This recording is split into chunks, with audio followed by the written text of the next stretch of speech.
ሰላም ሰላም እንዴት ናችሁ? ውድ የቻናላችን ቤተሰቦች በያላችሁበት ሰላማችሁ ብዛ። ዛሬ ይዤላችሁ የመጣሁት አማርኛ ፊደላትን ነው ማለት ነው። አማርኛ ፊደላትን ከ እስከ ሰ ያሉ ፊደላትን ይዤላችሁ መጥቻለሁ። እነዚህም ፊደላት በደንብ አድርገን የምናይ ይሆናል ማለት ነው። ከላይ ወደ ታች፣ ከታች ወደ ላይ፣ ግራ ወደ ቀኝ፣ ከቀኝ ወደ ግራ በተለያዩ አቅጣጫዎች እያነበብን የምናይ ይሆናል ማለት ነው። እናንተም አብራችሁ እንደዚህ ልክ ደጋግማችሁ እያነበባችሁ እስከ መጨረሻው አብራችሁ ይቆዩ። ምክንያቱም ፊደላትን እንደዚህ አድርገን ካላነበብናቸው ሌሎችን ቃላትን እና የተለያዩ ጽሁፎችን ለማንበብ ከበድ ስለሚለን ፊደላትን በተለያየ አቅጣጫ ማንበብ ስለሚጠበቅብን እንደዚህ አድርገን ማንበብ ይጠበቅብናል ማለት ነው። በመጀመሪያ ግን ቻናላችን ላይክ፣ ሼር እና ሰብስክራይብ አድርጋችሁ መጀመር ይጠበቅባችኋል ማለት ነው። አሁን ቀጥታ ወደ ቪዲዮ እንሂድ። ኦኬ ዛሬ ይዤላችሁ የመጣሁት አማርኛ ፊደላትን ከ እስከ ሰ ያሉ ፊደላትን ነው ማለት ነው። እነዚህም ፊደላቶች በተለያየ አቅጣጫ እናነባቸዋለን። እናንተም አብራችሁ ከኔ ጋር እያነበባችሁ ትሄዳላችሁ ማለት ነው። ምክንያቱም ፊደላትን በተለያየ አቅጣጫ አንብበን ፊደላትን ከጨረስን ቃላትና ሌሎችን ጽሁፎችን ለማንበብ ምንም የሚከብደን ነገር የለም ማለት ነው። ስለዚህ እነዚህም ፊደላቶች በተለያየ አቅጣጫ ማንበብ ይጠበቅብናል ማለት ነው።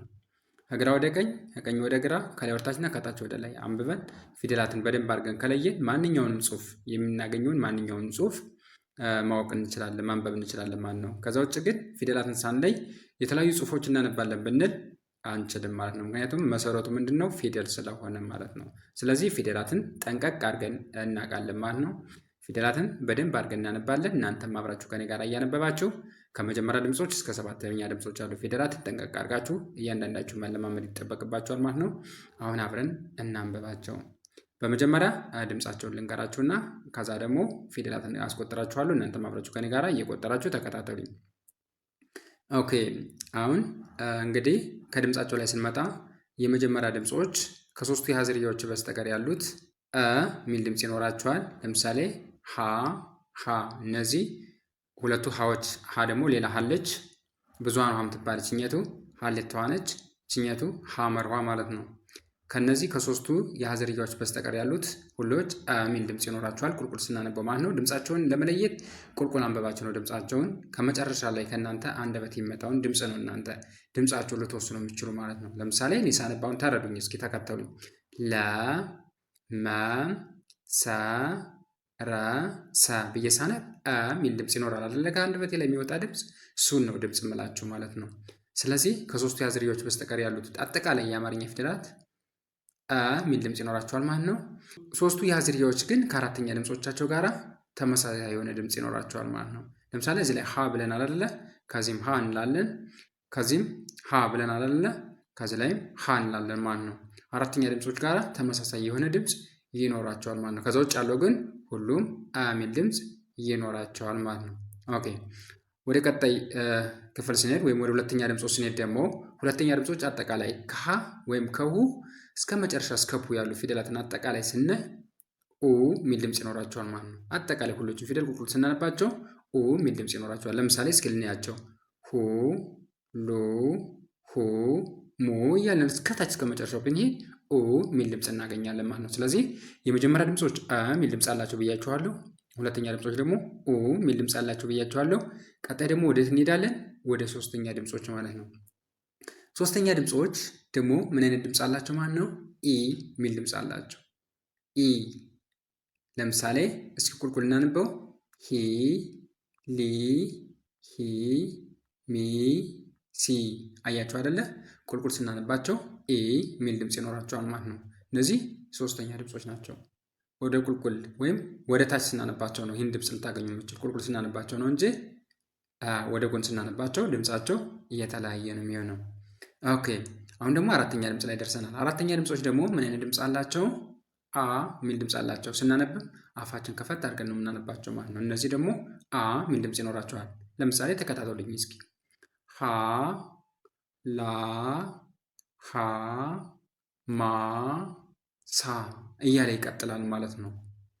እንደዚህ ያደርጋችሁ መለየት ይጠበቅባችኋል። ምክንያቱም ፊደላትን ስትጽፉ የተለያዩ ቃላትን ስትጽፉ ድምጾቻቸውን ካለያችሁ፣ ለምሳሌ ሰው የሆነ ነገር ጻፉልኝ የሆነ ቃል ጻፉልኝ ብሎ ቢነግራችሁ ፊደሎችን ድምጻቸውን ካለያችሁ መጻፍ ስለማትችሉ ከዚህ ላይ ድምጾቻቸውን በደንብ አድርጋችሁ መለየት አለባቸው ማለት ነው።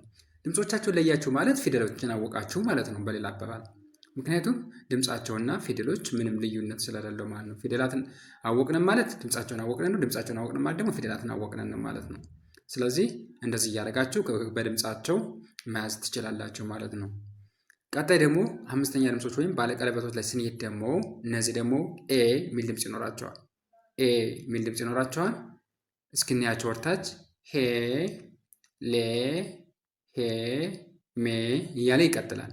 እነዚህ ደግሞ ኤ ሚል ድምፅ ነው ያላቸው ማለት ነው። ይኸው ተመልከቱኝ እስኪ። መጀመሪያዎች ከ በስተቀር ያሉት አ ሚል ድምፅ አላቸው ብያችኋለሁ። ሁለተኛዎች ኡ ነው። ሶስተኛዎች ኢ፣ አራተኛዎች አ፣ አምስተኛዎች ኤ ሚል ድምፅ ይኖራቸዋል። እንደዚህ የሚሆነው ደግሞ ምንድን ነው? ቁልቁል ስናነበው ማለት ነው። ወደ ታች ስናነበው ነው ይሄንን ድምፅ ይኖራቸው የሚችል። ኦኬ ቀጣይ ደግሞ እነዚህ ስድስተኛ ወይም ሳድስ ድምፆች ላይ ስንደርስ ደግሞ እነዚህ አንዳንዴ ድምፃቸው አጭር ይሆናል ማለት ነው። ድምፃቸው ጥር ይላል። በዛ ላይ ደግሞ ሚል ድምፅ ነው ያላቸው። ድምፃቸው አጭር ነው የሚሆነው፣ ወደ ውስጥ ነው ሊነበብ የሚችለው ማለት ነው። እነዚህ ደግሞ ወደ ውስጥ ነው ድምፃቸው ሊነበብ የሚችለው እና አጭር ይሆናል ማለት ነው። አንዳንድ ቃል ላይ ስታዩዋቸው የሌሉ መስሎ ይታያሉ ማለት ነው። ለምሳሌ ቋንቋ የሚለውን ቃል ማንበብ ስችሉ ቋንቋ የሚለውን ቃል አይዳችሁ መታዘብ ትችላላችሁ ማለት ነው። ምክንያቱም ቋንቋ የሚለውን ቃል ስታዩ ሁለት ቋቋ የሚባሉ ፊደላትና ን አለች ከመሃል ላይ። ነገር ግን ቋንቋ ስንል ን ያለች መስላ ትታየንም። ን ብትወጣ ግን ምን ሊሆን ይችላል ማለት ነው? ያ ቋቋ ይሆናል ማለት ነው። ትርጉም አይሰጠንም። ምክንያቱም ን በደንብ ጎልታ ስለማትነበብ ነው እንጂ ከመካከል ላይ ያለች ማለት ነው። ስለዚህ ሳድስ ድምፆች የተወሰነ ድምፃቸው ጥር ይላል፣ የሚነበቡትም ወደ ውስጥ ይሆናል ማለት ነው። ለምሳሌ እስኪ ቁልቁል እናንባቸው። ሼ፣ ል፣ ሄ፣ ም እያለን ማንበብ እንችላለን ማለት ነው። ሚል ድምፅ ነው ያላቸው።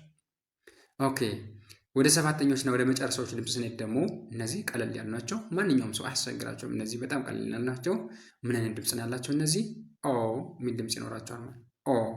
እነዚህ ድምፃቸው ሊያጥርም ሊረዝምም ይችላል። ምንም ችግር የለውም እነዚህ ማለት ነው። ቢረዝም አርዝማችሁ ብታነቧቸውም አሳጥራችሁ ብታነቡትም ምንም ልዩነት የለውም። እነዚህ ተመሳሳይ የሆነ ትርጉም ይሰጣሉ ማለት ነው።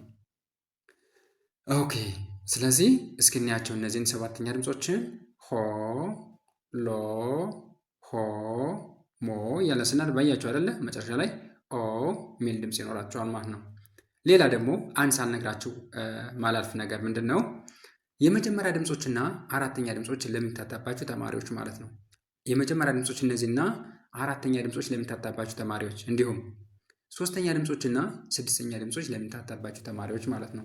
ምክንያቱም የመጀመሪያ ድምፆች ከዚህ ላይ አ ሚል ድምፅ ናላቸው ከሶስቱ ያዝሬዎች በስተቀር ብያቸዋለሁኝ። ለምሳሌ ለ ስንል አ ሚል ድምፅ ነው ያለው እንዴ? እሺ ላ ብንልስ ላ ስንል አ ሚል ድምፅ ነው ያለው። እሺ ለ እና ላ ምን አይነት ተመሳሳይ ሆኖባቸው ነው? እነዚህ ተመሳሳይ መስሎ ሊታያቸው የሚችል አብዛኛውን ጊዜ ተማሪዎች ከኔ ተማሪዎች አንጻር ነው የምነግራቸው እና ምን እንደሚሉ ገብቷቸዋል። የመጀመሪያ ድምፆችና አራተኛ ድምፆች፣ ሶስተኛ ድምፆችና ስድስተኛ ድምፆች ተመሳሳይ ናቸው። ምንም ልዩነት የላቸውም። አንዱን በአንዱ ተክተን መጠቀም እንችላለን ይላሉ። ምንም ሊተካም አይችልም። ለምሳሌ ከዚህ ላይ ለምለም ብንል ይችኘቱን ብንጠቀም ምን ሊሆን ይችላል? ላምለም፣ ላም ላም ነው የሚሆነው። ይኸው ከዚህ ላይ ለምለም ነበረ። ከዚህ ላይ ምን ይሆናል? ላም። ስለዚህ ላም እና ለምለም አንድ አይነት ቃል አይደሉም። ሲደመርም ላም የሚለው ቃል አይደለም ማለት ነው። ቃል ለመባል ትርጉም ሊኖረው ይገባል ማለት ነው። ለምለም ቃል ነው። አዎ ስም ነው፣ የሰው ስም ነው። ለምለም ቃል ይሆናል ማለት ነው። ነገር ግን ላም ግን ቃል ሊሆን አይችልም ማለት ነው። ትርጉም ሊሰጠን ይገባል። ማለት ነው። ስለዚህ በዚህ መያዝ ይጠበቅባቸዋል። እሺ አሁንም ደግሞ ከዚህ ላይ ላም ብለን ከዚህ ላይ ላም አልነን በአንዱ ፊደል ማሳያቸው ሁሉም ተመሳሳይ ስለሆነ ነው። ከዚህም ብትሄዱ በመን በሰም በተለያዩ ፊደላት ብትሰሩም ተመሳሳይ ስለሆነ ነው በአንዱ ፊደል ማሳያቸው ማለት ነው። ሁሉንም የመጀመሪያ ድምፆችና አራተኛ ድምፆችን፣ ሶስተኛ ድምፆችና ስድስተኛ ድምፆችን በአንዱ ፊደል ነው ማሳያቸው ማለት ነው። በሀ ያላሳየዋቸው ምንድን ነው? ሀ የመጀመሪያ ድምጿና አራተኛ ድምጿ ተመሳሳይ ስለሆነ ማለት ነው። ድምፁ ተመሳሳይ የሆነ ድምፅ ስላላቸው ነው በዚህ ማሳያቸው። እሺ ሁሉንም ጠቅለል አድርጎ እንዲያስረዳን ነው በዚህ ማሳያቸው እና አራተኛ ድምፆች ላይ ስንሄድ ለምሳሌ በዛኛው አሳይቻችኋለሁ። አሁንም ደግሞ ሌላ ምሳሌ ላም አልነን ላንና ምን ተጠቀምነንና ላና ምን ተጠቀምነንና ላም ሚል ቃል መሰረትነን። ከዛ ሄድነን ከዚህ ላይ ላም ብለን ወይም ለም ብንጽፈው ለም ነው የሚሆነው። ለም አየህ ትርጉሙ ሲቀየር ከዚህ ላይ ላም ነበረ የእንስሳት ስም ነው። ከዚህ ላይ ደግሞ ስንል ለም ይሆናል ማለት ነው። ለም ትርጉሙ ተቀየረ ማለት ነው። ከዚህ ላይ ያው ላም ነው፣ ከዚህ ላይ ለም ሆነ። አያችሁ አይደለ ትርጉሙ እንዴት እንደቀየረብን። ስለዚህ እነዚህን መተካካት አንችልም ማለት ነው። እነዚህን መለየት አለብን ማለት ነው። ስታነቡ ጠንቀቅ አድርጋችሁ ማንበብ ይጠበቅባችኋል ማለት ነው። ስለዚህ እዚህ ላይ ላም ብለን እዚህ ላይ ለም የተለያየ ትርጉም ያላቸው እንጂ እነዚህ ተመሳሳይ አይደሉም። ምክንያቱም ይህ በዚህ የሚተካካ ቢሆን የመጀመሪያ ድምፅ በአራተኛ ድምፅ የሚተካካ ቢሆን ሁለቱም ተመሳሳይ ሊሆን ይችል ነበረ። ተመሳሳይ ትርጉም ሊሰጠን ይችል ነበረ። የአንዱን ስም በአንዱ መተካት ይችል ነበር። ነገር ግን ከዚህ ላይ ላም ሆነ፣ ከዚህ ላይ ለም ሆነ ማለት ነው።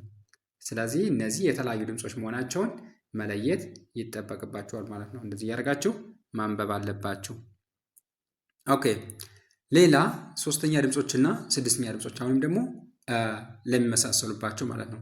ሶስተኛ ድምፆች ለምሳሌ ሊ ስንል ኢ የሚል ድምፅ ነው ያለው። ድምፃቸው ራሱ ረዘም ይላል፣ ወጣ ይላል ማለት ነው። ድምፃቸው ሊ ስንል ኢ የሚል ድምፅ ይኖራል። እዚህ ደግሞ ል ስንል እ የሚል ድምፅ ይኖራል። ወደ ውስጥ የምናነበው ድምፃቸው አጭር ነው የሚሆነው።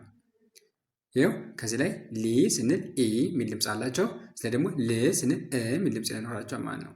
እነዚህኞች ድምፃቸው ወጣ ይላል። እነዚህኞች ደግሞ ድምፃቸው እጥር እና ወደ ውስጥ ነው የምናነባቸው። እነዚህ ወደ ውጭ ነው የምናነባቸው፣ እነዚህኞችን ደግሞ ወደ ውስጥ እናነባቸዋለን ማለት ነው። ስለዚህ እነዚህም የተለያዩ ፊደል መሆናቸውን መገንዘብ ይጠበቅባቸዋል ማለት ነው። ለምሳሌ ቃል እንውሰድ። ለምሳሌ ከዚህ ላይ ምን ብንል ሊጥ ብንል ሊጥ የሚል ቃል ብንመሰረት ከዚህ ላይ ደግሞ ሄደን ይህን ብንተካው ልጥ ነው የሚሆነው። ይኸው ከዚህ ላይ ሊጥ ነበር ያለ የሚል ሊንና ከጠዝርያ ስድስተኛዋን ጥን አድርገን ሊጥ ብንል ከዚህ ላይ ደግሞ ልን ብንተካት በዚህ ቦታ ልን ብንተካት ልጥ ይሆናል ማለት ነው። ይኸው ሊጥ ሌላ ቃል ነው፣ ልጥ ደግሞ ሌላ ቃል ማለት ነው። የተለያየ ትርጉም ሰጠን ማለት ነው። ስለዚህ እነዚህ ሶስተኛ ድምፆችና ስድስተኛ ድምፆች የተለያዩ ድምፆች መሆናቸውን መገንዘብ አለባቸው ማለት ነው። ይኸው ሊጥ ብለን ልጥ ካልን የተለያየ ድምፅ ይሆናል ማለት ነው። ስለዚህ ይህንንም በደንብ አድርጋችሁ ማየት ይጠበቅባችኋል ማለት ነው። እሺ ሌላ ደግሞ ከዚህ ላይ ልጅ እንበል። ልጅ የሚል ቃል መሰረትኩኝ ከዚህ ላይ በል ማለት ነው። በስድስተኛዋ ልጅ ብዬ መሰረትኩኝ። እሺ በች ቦታ ሊን አምጥቼ ልተካት ነው። እንግዲህ ተመሳሳይ ናቸው እያላችሁኝ ነው አይደለ? ሊን አምጥቼ ልተካት ነው። እሺ ሊን ስተካ ምን ነው የሚሆነው? ልጅ ምንድን ነው? ልጅ የሚለው ትርጉም የለውም። ትርጉም ከሌለው ደግሞ ቃል አይደለም። ቃል ካልሆነ ደግሞ እነዚህ ተመሳሳይ የሆነ ትርጉም ካልሰጡን እነዚህ ፊደላት የተለያዩ ናቸው ማለት ነው። ስለዚህ እነዚህ ሶስተኛ ድምፆችና ስድስተኛ ድምፆች የተለያዩ መሆናቸውን ከዚህ ላይ መረዳት እንችላለን ማለት ነው። አንዱም በአንዱ በቃል ተክታችሁ መለየት ትችላላችሁ ማለት ነው። እንደዚህ እያደረጋችሁ በደንብ አድርጋችሁ ማንበብ ይጠበቅባችኋል። ምክንያቱም ላይ አንብባችሁ ሄዳችሁ ኋላ ቃላት ላይ ስገቡ ይከብዳችኋል ማለት ነው። ተስፋ የመቁረጥ ስሜት ራሱ ሊሰማችሁ ይችላል። እንደዚህ እያደረጋችሁ ነው መረዳት የሚጠበቅባችሁ። በተለያየ በቃ ቃላት የሆነ ነገር ቃላት እየመሰረታችሁ ማለት ነው። ለምሳሌ ከሌላ ከመምህር ጋር እየተማራችሁ ቢሆንም እንደዚህ የሚከብዳቸው ከሆነ ቃላት ጋር እያዋሃደ በቃላት እንዲያስተምራቸው መጠየቅ ይጠበቅባቸዋል ማለት ነው። እንደዚህ እያደርጋችሁ አጥኑ። በጣም ቀላል ናቸው። እንደዚህ በደንብ አድርጋችሁ ፊደላትን ካነበባችሁ ማንኛውም ጽሑፍ የሚሰጣቸውን ጽሑፍ ማንበብ መጻፍና ምንም ማድረግ ትችላላችሁ ማለት ነው። እንደዚህ እያደርጋችሁ ተለማመዱ። አሁን በተለያየ አቅጣጫ አነብላችኋለሁ። እናንተም አብራችሁ ከኔ ጋር እያነበባችሁ እስከ መጨረሻው አብራችሁን ቆዩ። ወደ ቪዲዮ እንሂድ። ኦኬ አጠቃላይ የአማርኛ ፊደላት 34 ናቸው። ከ34ቱ ፊደላት የመጀመሪያዋ ሀሌታ ሀ ትባላለች ማለት ነው። ስለዚህ ዛሬ ከሀ እስከ ሰ ያሉት ነው ይዤላችሁ መጣሁ። እነዚህ ፊደላቶች በደንብ አድርገን እናያለን። አብራችሁኝ ቆዩ። ኦኬ ሀ ሁ ሂ ሃ ሄ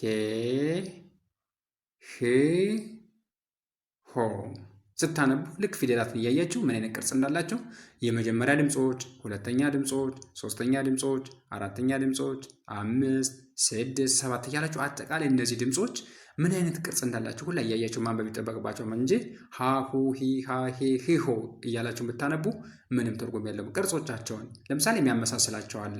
የሚያመሳስላቸውን ቅርጽ ልንገራችሁ። ለምሳሌ የመጀመሪያ ድምፆች ምንም ቅጥል የላቸውም። ይኸው እንደምታዩቸው ናቸው እዚህ ላይ። ሁለተኛ ድምፆች ደግሞ ከመጀመሪያ ድምፆች ላይ ከጎን ጎናቸው ላይ ቅጥል አላቸው። ይኸው ሁለተኛ ድምፆች። ሶስተኛ ድምፆች ደግሞ እግራቸው ላይ ጫማ ወይም ሸፋፋ ናቸው ማለት ነው። አያቸው አይደለ? የሚመሳሰሉትን ነው የምነግራቸው።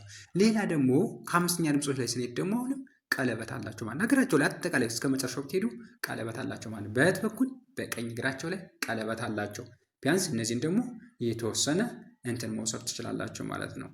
እንደዚህ እያደረጋችሁ በሚገባችሁ እናንተ በምትፈልጉት ነገር እየወከላችሁ ፊደላትን በደንብ አድርጋችሁ ጠንቀቅ አድርጋችሁ አንብቡ። አሁን ደግሞ ከመጨረሻው ወደ መጀመሪያው ላንብብላችሁ ማለት ነው።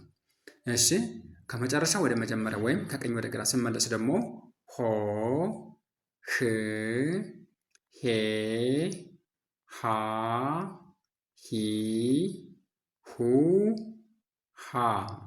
ከቀጥላ ደግሞ ማገኛ ፊደል ማነች? ለ፣ ለ፣ ሉ፣ ሊ፣ ላ፣ ሌ፣ ል፣ ሎ። በጣም አሪፍ። አሁን ደግሞ ወደ ኋላ እመለሳለሁ ማለት ነው። ሎ፣ ል፣ ሌ፣ ላ፣ ሊ፣ ሉ፣ ለ። ቀጣይ ደግሞ ከዚህ ላይ ማን እናገኛለሁ? ሀ። ሀ መርኋ ማለት ነው። ሽኘቱ ሀሌታ ውሃ ናት። ሽኘቱ ደግሞ ሀ መርኋ። ሶስት አይነት ያዘሬዎች ናቸው ያሉ። በቀጣይ ክፍል ደግሞ ብዙሃን ውሃ የምትባለዋን ሀ አሳያቸዋለሁ ማለት ነው። ስለዚህ ሀ፣ ሁ፣ ሂ፣ ሃ፣ ሄ፣ ህ፣ ሆ። ከመጨረሻ ወደ መጀመሪያው ስንመለስ ደግሞ ሆ፣ ህ፣ ሄ፣ ሃ፣ ሂ፣ ሁ፣ ሃ። በቀጣይ ደረጃ ደግሞ ከዚህ ላይ ማን እናገኛለን? መ፣ መ፣ ሙ፣ ሚ፣ ማ፣ ሜ፣ ም፣ ሞ። ከመጨረሻ ወደ መጀመሪያው ስንመለስ ደግሞ ሞ፣ ም፣ ሜ፣ ማ፣ ሚ፣ ሙ፣ መ። በጣም አሪፍ። ቀጣይ ከዚህ ላይ ማን እናገኛለን? ሰ እናገኛለን ማለት ነው። ሰ ሁለት አይነት የሰ ዝርያዎች አሉ። አንደኛው ንጉሱ ሰ ይባላል። አንደኛው ደግሞ ሰዓቱ ሰ ይባላል። ንጉስ የሚባለው ይሄኛው ነው። ይሄኛው ደግሞ ሰዓቱ ሰ ይባላል ማለት ነው። ስለዚህ ይችንን ደግሞ አብረን እናነባለን ማለት ነው። ሰ፣ ሱ፣ ሲ፣ ሳ፣ ሴ፣ ስ፣ ሶ። ከመጨረሻው ወደ መጀመሪያው ስንመለስ ደግሞ ሶ፣ ስ፣ ሴ፣ ሳ፣ ሲ፣ ሱ፣ ሰ። በጣም አሪፍ። ቀጣይ ከዚህ ላይ ማን እናገኛለን? ራ፣ ራ፣ ሩ፣ ሪ፣ ራ፣ ሬ፣ ር፣ ሮ። ከመጨረሻ ወደ መጀመሪያው ስንመለስ ደግሞ ሮ፣ ር፣ ሬ፣ ራ፣ ሪ፣ ሩ፣ ረ። ቀጣይ ወይም የዛሬ መጨረሻ አድርጌ ይዤላችሁ የመጣው ደግሞ ሰ፣ ሳ፣ ሱ፣ ሲ፣ ሳ፣ ሴ፣ ስ፣ ሶ። ከመጨረሻ ወደ መጀመሪያው ስንመለስ ደግሞ ሶ፣ ስ፣ ሴ፣ ሳ፣ ሲ፣ ሱ፣ ሰ። እንደዚህ አድርጋችሁ እስከሚገባችሁ ድረስ በደንብ አድርጋችሁ ማንበብ ይጠበቅባችኋል ማለት ነው። ነገር ግን እንደዚህ እያነበባችሁ መሄድ ብቻ ሳይሆን ቅርጾቻቸውን ሁላ መለየት ግዴታ ይሆናል ማለት ነው። አሁን ደግሞ ከላይ ወርታችንና ከታች ወደ ላይ አነብላችኋለሁ። እናንተ ማፍራችሁ ከኔ ጋር እያነበባችሁ ተከታተሉ። ኦኬ። ሀ፣ ለ፣ ሀ፣ መ፣ ሰ፣ ረ፣ ሰ። ከታች ወደ ላይ ስናነብ ደግሞ ሰ፣ ረ፣ ሰ፣ መ፣ ሀ፣ ለ፣ ሀ። በቀጣይ ደረጃ ማን እናገኛለን? ከዚህ ላይ ሁ፣ ሁ፣ ሉ፣ ሁ፣ ሙ፣ ሱ፣ ሩ፣ ሱ። ከታች ወደ ላይ ስንሄድ ደግሞ ሱ፣ ሩ፣ ሱ፣ ሙ፣ ሁ፣ ሉ፣ ሁ። ቀጣይ ሶስተኛ ድምጾች ላይ ደርሰናል ማለት ነው። ሂ፣ ሊ፣ ሂ፣ ሚ፣ ሲ፣ ሪ፣ ሲ። ከታች ወደ ላይ ስንሄድ ደግሞ ሲ፣ ሪ ሲ ሚ ሂ ሊ ሂ። ቀጣይ ደግሞ አራተኛ ድምጾች ላይ ደርሰናል። ሀ ላ ሀ ማ ሳ ራ ሳ። ከታች ወደ ላይ ስንሄድ ደግሞ ሳ ራ ሳ ማ ሀ ላ ሀ። ቀጣይ ደግሞ አምስተኛ ድምጾች ላይ ደርሰናል። ሄ ሌ ሄ ሜ ሴ ሬ ሴ።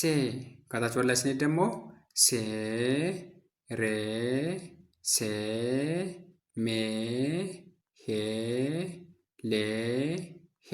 በጣም አሪፍ።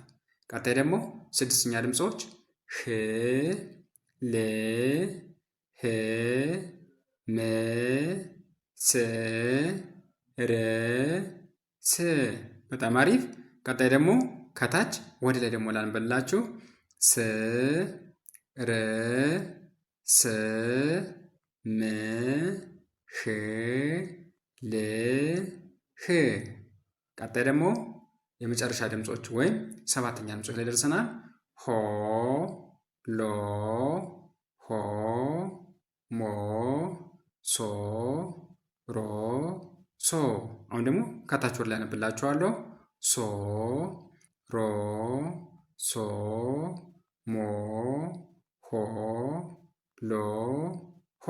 እንደዚህ ያደርጋችሁ እስከሚከፋችሁ ድረስ በደንብ አድርጋችሁ ካነበባችሁ በኋላ ከዛ ደግሞ ቪዲዮውን እያቆማችሁ እየጻፋችሁ ደግሞ መለማመድ አለባችሁ ማለት ነው። ማንበብ ብቻ ምንም ትርጉም የለውም። ስጽፉ ደግሞ ለእናንተ አይረሴነትን ይፈጥሩላችኋል ማለት ነው። እንደዚህ እያደረጋችሁ ተለማመዱ። ዛሬ ይዤላችሁ የመጣው ቪዲዮ ይህን ይመስላል። ቪዲዮ ከተመቻችሁ ቪዲዮውን ላይክ፣ ሼር እና ሰብስክራይብ ማድረጋችሁ እንዳትረሱ። እንዲሁም ኦንላይን መማር ለምትፈልጉ ታይ ላይ በማስቀምጥላችሁ ስልክ ቁጥር በ0942 71 97 74 ላይ በመደወል ትምህርታችሁን መከታተል ትችላላችሁ። ዛሬ ይዤላችሁ የመጣው ቪዲዮ ይህን ይመስል ነበር። ቀጣይ ደግሞ በሌሎች ቪዲዮ እስከምንገናኝ መልካም ጊዜ፣ ቸርን ሰንብት።